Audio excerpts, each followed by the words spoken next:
तो ढोकला ढोकला खेले।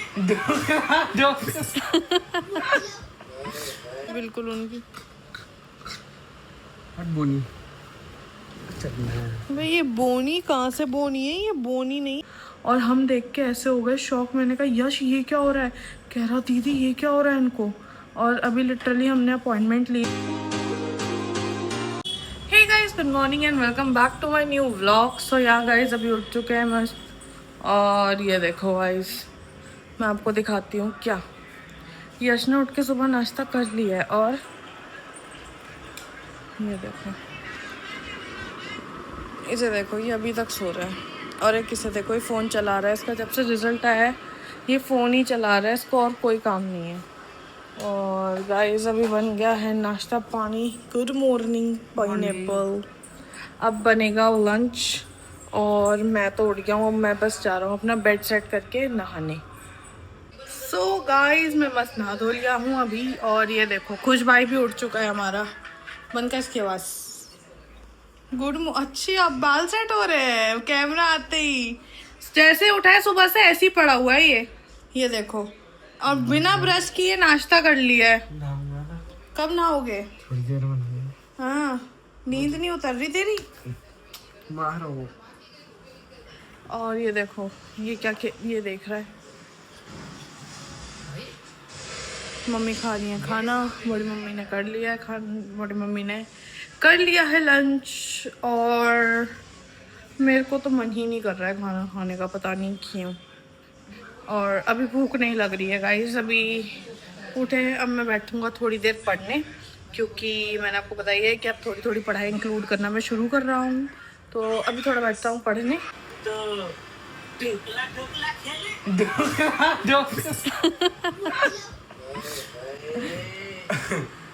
क्या नाजुक कातिल अदाएं हैं मेरी रानी।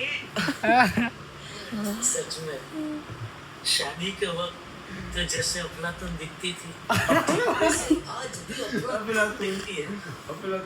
थैंक यू, लेकिन आप बदल रहे हो। हमारी शादी के वक्त आप अफलातून थे, लेकिन अभी अफला निकल गया, अक्षर कम रह गया।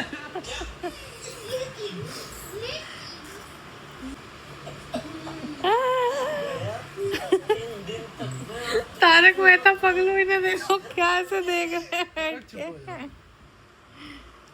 सिम काट दिया बीच का। देखो देखो सिम काट रहे हैं ये देखो गाइस इन्होंने क्या किया। एक मिनट से बंद करिए गाइस। देखो अभी अच्छा खासा बैठा हुआ था, कुछ नहीं था। और इसने देखो क्या किया। अभी देखो यस दिखाएगा। यस इधर लाके दिखाइयो। और मम्मी को दिखाने गया है वो। मम्मी आगे तो मम्मी की ये देखो गाइस, इसने मम्मी की रबड़ का क्या हाल किया है। ये ऐसे जूड़ा रबड़ थी बिल्कुल उनकी। बोनी भाई, ये बोनी कहाँ से बोनी है? ये बोनी नहीं है, ये गोनी है। भाई लग गई है मेरे, मारे जा रहा है। मारने के लिए लगती है। कुछ कर दो, भूख सी लग रही है। भाई मैं लिटरली अभी अभी पढ़ाई कर रही थी और इतना अजीब सा सिचुएशन हो गई है ना। मैंने कहा है ना, जिस दिन मैं आराम से पढ़ रही होंगी और कुछ होगा, उस दिन अचानक से कुछ मेरे साथ बैठे बिठाए कुछ ना कुछ होता है। बड़ी मम्मी ना ऐसे इधर उधर घूम रही थी, ठीक है। तो यश आया मेरे पास। यश कहता कि ऐसे उनको ना परेशान करने लगा कि आप बार बार यहाँ क्यों आती हो, बैग ढूंढती रहती हो, ये है वो है, ऐसे ऐसे उनके साथ कर रहा था, है ना। तो वो एकदम से ना ऐसे परेशान होकर बोली कि मेरे मुंह से इतना इतना थूक आता है, ये है वो है। और वो काफ़ी दिन से ये चीज़ बोल रही थी। बट पता है क्या है, एक तो ना उनकी आदत क्या है कि वो अपना हाथ ना बहुत ज़्यादा ऐसे मतलब बार बार मुंह में ऐसे करती रहती हैं कुछ ना कुछ। तो हम उनको मना करते हैं कि भाई आप ऐसे मत किया करो, आपके इन्फेक्शन हो जाएगा, कुछ हो जाएगा। अभी भाई लिटरली फ़ोन की टॉर्च चला के देखा है, आगे की जीभ तो बिल्कुल ठीक है, पीछे की जीभ में इतने मोटे मोटे उनके छाले हो रखे हैं। और हम देख के ऐसे हो गए शॉक। मैंने कहा यश ये क्या हो रहा है? कह रहा दीदी ये क्या हो रहा है इनको। और अभी लिटरली हमने अपॉइंटमेंट लिया है डेंटिस्ट की, जहाँ से हमारे यश का ऑलरेडी ट्रीटमेंट चल रहा है। वहीं पे हमने आज एक अर्जेंट अपॉइंटमेंट ली है, मैंने उनको कॉल करके। और अभी हम उनको लेके जा रहे हैं। बस यश जा रहा है थोड़ा सा नहाने और कहता है मैं आके फटाफट से रेडी होता हूँ और अब इनको लेके चलते हैं। अब हम बड़ी मम्मी को डेंटिस्ट के पास लेके जा रहे हैं। भाई लिटरली आगे की जेब ठीक है बिल्कुल, लेकिन पीछे एकदम पीछे की तरफ, वो भी फ़ोन की टॉर्च से दिखा। ऐसे नॉर्मली कोई देखता ना लाइट में तो नहीं दिखता। इतने मोटे मोटे मोटे मोटे मोटे इतने सारे छाले हो रखे हैं पीछे। तो ठीक है, कोई बात नहीं यार। वैसे तो छाले इतनी कोई ऐसी वो बात नहीं है, और दांत का तो उनका इशू है ही, बट फिर भी भाई हमें तो देख के एकदम टेंशन हो गई। तो अभी डेंटिस्ट के पास चलते हैं गाइस, और अब देखते हैं क्या होता है, क्या बोलते हैं वो। So let's go. मैं भी रेडी होता हूँ, कपड़े डालता हूँ फटाफट दूसरे। यश तो जा ही रहा है नहाने, एंड देन चलते हैं सीधा डेंटिस्ट के पास। आपसे मिलते हैं हम गाइस। अभी हम आए थे उधर A&M डेंटल क्लिनिक, ये जो है डेंटल स्टेशन, और हम फालतू में इतनी टेंशन ले रहे थे। नथिंग इज़ सीरियस, और कुछ नहीं है ऐसा। एक्चुअली वो जो छाले दिख रहे हैं हमें पीछे की तरफ, क्योंकि आगे कुछ भी नहीं है, वो जस्ट टेस्ट बर्ड्स होते हैं, और वो सबके होते हैं। बस किसी को ज़्यादा, एक मिनट मेरा पेपर गिर गया, किसी को ज़्यादा विजिबल होते हैं, किसी के कम विजिबल होते हैं। अब बड़ी मम्मी के नीचे के दांत है नहीं, तो जब हम टंग उनकी देख रहे हैं ना, तो टंग ज़्यादा अच्छे से क्लियरली हमें दिख रही है, और क्लियरली दिख रही है तो वो टेस्ट बर्ड्स भी क्लियरली विजिबल हो रहा है। तो कोई डरने वाली बात नहीं है। और जो उनको बार बार थूक आ रहा है या सलाइवा आ रहा है, वो इस वजह से आ रहा है क्योंकि जब हमारी बॉडी को साइन दिखता है ना कि खाना च्यू नहीं हो पा रहा, दांत नहीं है तो च्यू नहीं हो पा रहा, तो च्यू नहीं हो पा रहा है ना, तो उस वजह से बॉडी को साइन मिलता है कि शायद कोई प्रॉब्लम है या सलाइवा कम है, तो हमें ज़्यादा सलाइवा बनाना है, इसलिए उनको ज़्यादा थूक आ रहा है। तो प्रॉब्लम की कोई बात नहीं है, सब कुछ ठीक है, देयर इज़ नथिंग सीरियस। और मैम ने जो डेंटल थी उन्होंने हमें एक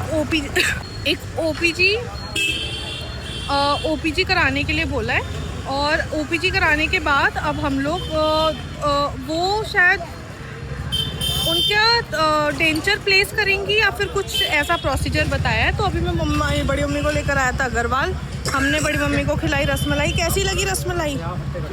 अच्छी थी। कुल्फ़ी कैसी थी? और एक ये देखो, इसकी खुशी देखो। अगर मैं डॉक्टर जी को हमारा ब्लॉग चैनल बता के आऊँगी कि डॉक्टर ये कोई परहेज नहीं करता है। देखो इसकी खुशी देखो, ये लाल चटनी खा के। मम्मी बोलती है लाल चटनी मत खाया कर। सो गाइस अभी हम लोग आ चुके हैं घर, और मम्मी मेरे साथ आई थी, मुझे रास्ते में मिल गई। मम्मी गई थी योगा क्लास। सो हाँ जी बोलो। नहीं खाने का क्यों? हर रोज तुम्हें खाने का चाहिए? अभी क्या बनना है? पैसा पेड़ पे छप रहा है, और क्या? दाल चावल बनने। बहुत बढ़िया। बस बाहर जाऊं तो कुछ लाई क्यों नहीं, मतलब घर में बिना लिए आप कुछ आ नहीं सकते, चाहे कुछ भी लेकर आओ। इतनी गंदी आदत हो गई है इनकी। सो या गाइस मैं भी आ चुका हूँ घर। अभी मैम ने कोई बड़ी मम्मी की OPG कराने के लिए बोला था डेंटल ने। OPG if I am pronouncing correct, तो शायद OPG ही है वो। तो अभी जाना शाम में 6 बजे, उनका ना 11 से 6 का टाइम था, जो लैब का मुझे एड्रेस दिया उन्होंने। और फिर अभी हम वहाँ पे जाते तो हमें पहुँचने में ही देर लगती है, और उसके बाद भी वहाँ से आना जाना, मतलब शाम काफ़ी हो गई थी। ऑलमोस्ट हम 6 साढ़े 6 बजे हम वहाँ पे रिक्शा ढूंढ रहे थे वहाँ जाने के लिए। तो फिर मैंने भैया को कॉल किया, भैया साइड के मैं कल फ्री होता हूँ तो मैं कल बताता हूँ कि कब चलना है, कब चलते हैं हम। मैं अभी कहीं बाहर हूँ। सो देखते हैं, कल अपन भैया के साथ बड़ी मम्मी की OPG करा के आएंगे, उसके बाद उनके डेंचर्स लगेंगे। सो देखते हैं अब क्या होता है क्या नहीं होता, कल का वेट है, कल भैया जैसे ही फ्री होंगे। सो या गाइस अभी हम आ चुके हैं, बस हम मम्मी बनाएंगी खाना, डिनर करेंगे, और मैं भी थोड़ा सा रेस्ट करता हूँ। बड़ी मम्मी को वहाँ तक ले जाना इट्स अ डिफ़िकल्ट टास्क, मतलब हमारी गली ही इतनी लंबी है, उसको पूरा उनको चला के लेके जाना फिर वहाँ पे। बट उन्हें शायद इतने टाइम बाद वो मार्केट गई तो मज़ा आएगा। मैंने उन्हें रसमलाई कुल्फ़ी वुल्फ़ी भी खिलाई, तो शायद शी फील गुड। सो ठीक है। तो भाई फिलहाल खाना वाना खा लिया और सब लेट चुके हैं। और ये देखो, ये मम्मी मुझे उंगली चटकाने के लिए बुला रही है। अरे चटका रहा हूँ, जाओ ब्लॉग एंड कर लेना पहले। और जान भी दीदी ये लेटी है, मतलब ऑलमोस्ट सब लेट चुके हैं। और मैं मूवी देख रहा था, अभी थोड़ी सी बची है, वो कंप्लीट करने के बाद और फिर मैं भी चल जाऊँगा सोने। तो हाँ गाइस, यही था आज के ब्लॉग में। मिलते हैं गाइस जल्दी नेक्स्ट ब्लॉग के अंदर, और thank you so much for watching. Bye. तो अभी थोड़ा बैठता हूँ पढ़ने, एंड उसके बाद थोड़ी देर बाद क्या करा है मैंने बेफालतू में? वो तो भूल गई तो मुझे कह रही हो। तू ही करता है हरकतें सारी।